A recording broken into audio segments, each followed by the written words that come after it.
we were just talking about a Wallabies player who was all very, big and strong and important, and then ended up fainting when we took his stitches out. Yeah. Yeah. But no, generally, people are Which for us is a day-to-day thing, isn't it? But if someone day-to-day. hasn't seen it Yeah, or it can be even thought about it, it's yeah. pretty confronting, isn't it? Yeah, exactly.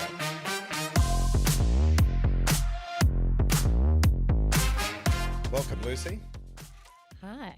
I'm Kenneth Cutbush. I'm with Lucy Angelini today. Lucy's a physiotherapist. She works with me in my clinic. She works for a company called Extend Therapy.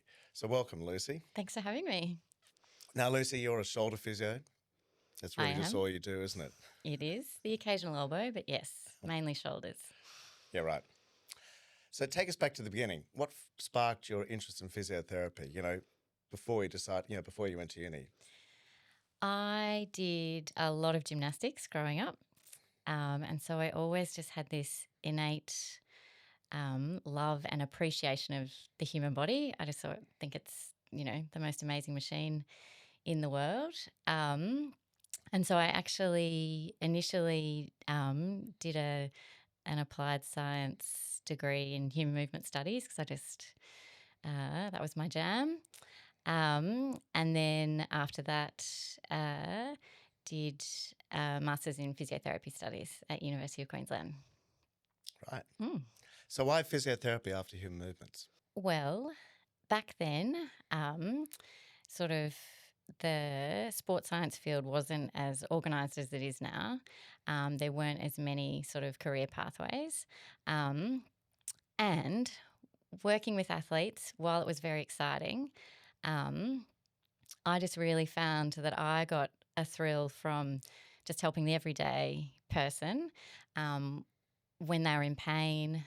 It's just a very special thing to be able to help someone along their path to recovery, and I get a lot of joy from that.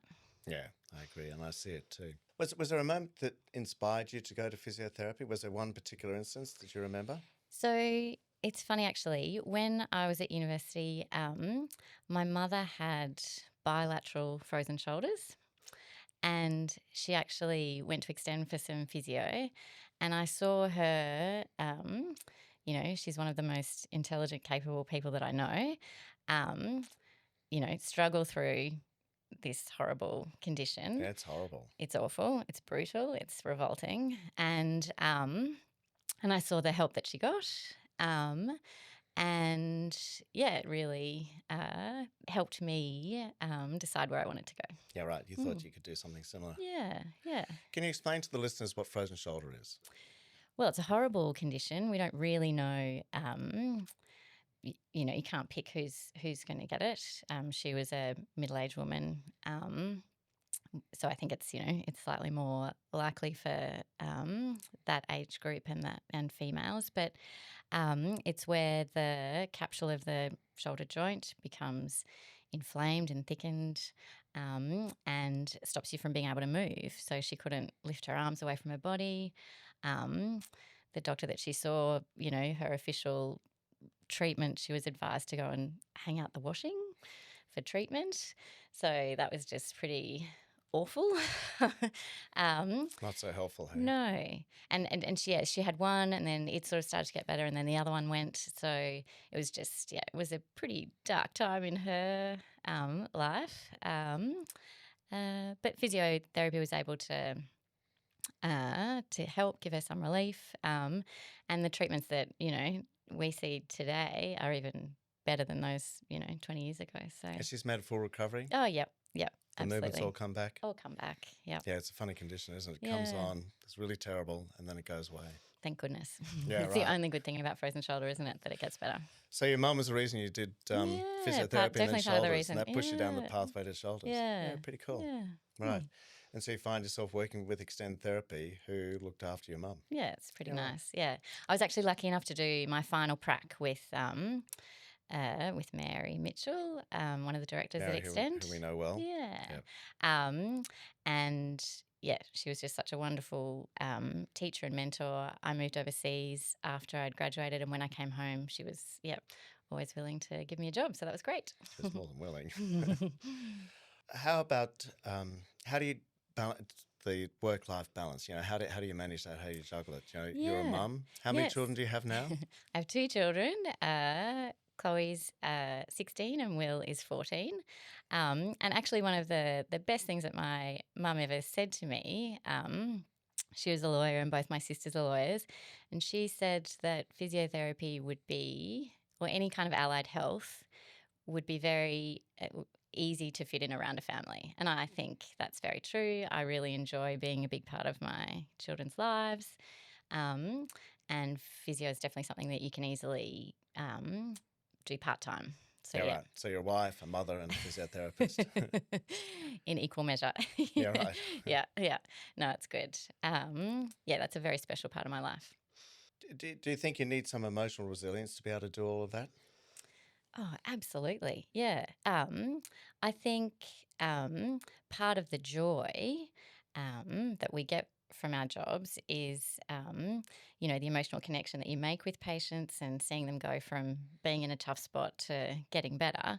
Um, but that can also have a bit of a toll, emotionally. It can be exhausting, but it is one of the beautiful parts of our line of work, seeing Yeah, people get better. yeah. um, yeah. You mentioned that emotional connection. Is there a patient that you could share with us that you experienced that with, that you remember? As you know very well, my husband used to be a mad keen mountain biker. Yep. And he came a cropper, and you were kind enough to be able to fix his scapula for us. Yeah, which is Um, a big operation, isn't it? it's huge. And both our children were very young at the time. And so it was actually a wonderful experience for me as a therapist, not as a wife or a mother, but as a therapist, because I got to see what living in a sling looks like from the other side. Yeah. So I got to see the day to day, having a shower, keeping kids out of the way, managing a household and being at work, all those kinds of things. And he was a magnificent patient, but it's tough. It's a big imposition on you and everyone around you. So Yeah. that was Yeah, that was a not being able great. to drive for 6 weeks. Yeah, Yeah. yeah, it's a killer. So you remember we did those videos for the websites, and we've done those, haven't we? How to put a sling on, It's how to have a important. shower, how to put a Yeah. shirt on. Yeah. Yeah. And they're such little And things they're that the you little take things, for aren't they? granted, Yeah. So yeah, that was an emotional roller coaster. Yeah. But he is now fully recovered as well. He doesn't quite ride mountain bikes as often as he used to, but he plays golf and pickleball. Yeah, right. Yeah, he did really well, didn't he? Yeah, he Except he's did. got a big scar across his back. He has a massive scar, but Sure it's a is. good Yeah. it's a good reminder. Yep. Um, how does that translate into helping patients with their, because the shoulders, you'll hear me say to patients, shoulders are emotional. They really are. How does that experience translate into helping patients with their journey? I think just having that underlying just perspective, you know exactly what they're going through, and just little comments that make them understand that you really know where they're at. Like, yeah, Yeah. and at each different phase of the rehab, I love just, day one when they're waking up from the surgery, and, that's never a fun time. And then to see them again at sort of 6 weeks, and you get to see them as a bit more of a normal person. And then again down the track when they've, pretty much forgotten about their shoulder. Yeah. Just that whole journey is wonderful to see. I think people who haven't experienced shoulder surgery, it's hard for them to conceptualize just the trouble people have with their daily tasks when they've got a bad shoulder. I don't think you can explain to someone what 6 weeks in a sling is like. Yeah. I think that sounds fun, doesn't it? 6 weeks in a sling. I mean, it doesn't Easy. sound great, but it's so tricky. Yeah. It's so tricky, especially if it's your dominant hand, or especially if you're a carer for someone. Like, it's a real imposition on Yes, those on your little life. day-to-day tasks are troublesome, aren't they? Yeah, really troublesome. Yeah, and especially then people who are living on their own, like just.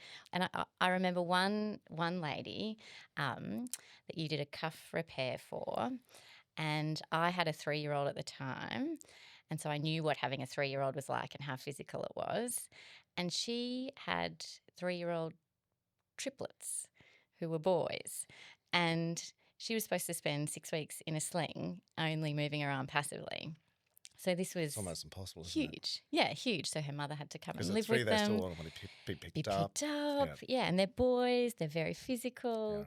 right. And so that stuck with me because I just couldn't have imagined how she was going to get through it. And then in a beautiful turn of events, her 2 of the 3 triplets are actually in my son's rowing crew now Oh, at the really? moment at school. And so I get to see her and her shoulder's absolutely fine and she's completely forgotten about All it. right. And these boys are now 16 and don't need picking up anymore. Yeah, I say to people, no one thinks about their shoulder until it's bad, and then they find they think about it all the time because they It's can't front of sleep, mind. they can't work, Exactly. they can't go to the gym, and then we get to fix it, and Yeah. they stop thinking about their shoulder again. Beautiful. Yeah. And that's the best thing, isn't it? Have Yeah. you forgotten about your shoulder? Yeah. Yes. Yeah, and they've Perfect. Job moved on. done. Exactly. What advice would you have patients fronting up for shoulder surgery? Do you have any advice for them? Things that they might not have thought of, and also the rehab they're going to go through. Yeah. A lot of people have a lot of time to think about it if they're, a joint replacement, they've planned it, they've got their time off or their, care all sorted. But some people come to it quite quickly. They break a bone and have to have the surgery in a week or so. Having some loose clothing that's easy to get in and out of, watching all our videos on how to have a shower and, put the sling on and off. It's not going to be the most fun 6 weeks of your life, but it will, it's a means to an end. Yeah. Yeah, this nice thing is we can give them their lives back by fixing their shoulder. Yeah, absolutely. Do you have any funny stories? Oh. Does something stick in your mind? I mean, there's lots over the years.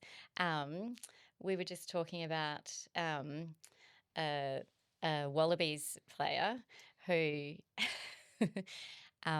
was all very, big and strong and important, and then ended up fainting when we took his stitches out. Yeah. Yeah. But no, generally, people are Which for us is a day-to-day thing, isn't it? But if someone day-to-day. hasn't seen it Yeah, or it can be even thought about it, it's yeah. pretty confronting, isn't it? Confronting. Yeah, exactly.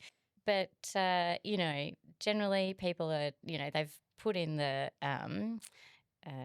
dedication to have the surgery, so they're usually quite willing to listen to the advice and do what they need to do to get their shoulder back. So generally people are very receptive of what we have to say, which is wonderful. It's a beautiful area to work in because people typically get better. Yeah. There are typically solutions for most of these problems these days. So it's it's a great job. I've been doing it for 20 years. I still love it. I can imagine there are people listening to us talk and they're thinking of doing physiotherapy as a career, starting that pathway. And that's not an easy career to do, physiotherapy. It's pretty competitive. There's a lot of study involved. Do you have any advice for them? I think you have to enjoy being with people and enjoy, talking to people and finding out their story and finding out what makes them tick and why they want to be better and what they want to achieve. So if you are interested in people, I think that's a good start. And then obviously you've got to enjoy the science of the body and biomechanics and, how the body works.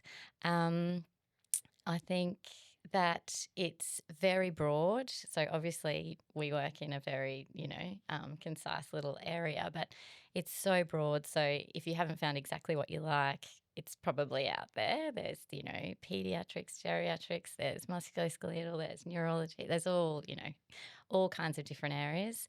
And there's research as well. So, you might not end up being a clinician, but there's, so many different pathways to go down. I've found it very rewarding.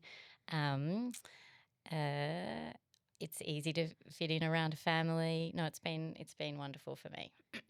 Yeah, cool. Yeah, so something for everyone. Yeah, I think so. Absolutely. Yeah. And what about a little bit of advice to a patient thinking of having shoulder surgery?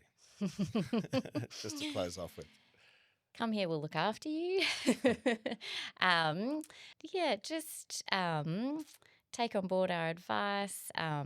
get in touch if you're worried about something. Oftentimes it's very easy to reassure. No question is a silly question.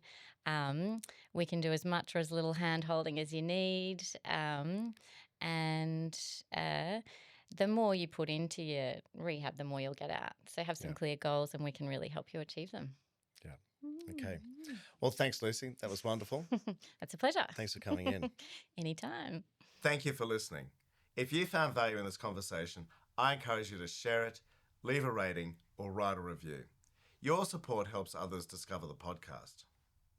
To stay updated, make sure you subscribed on your podcast app or on YouTube over at my channel, Dr. Kenneth Cutbush, to ensure you don't miss an episode. New episodes are released every fortnight, each offering an in-depth look into the world of orthopedic shoulder surgery. Until next time, thank you for listening, and goodbye for now.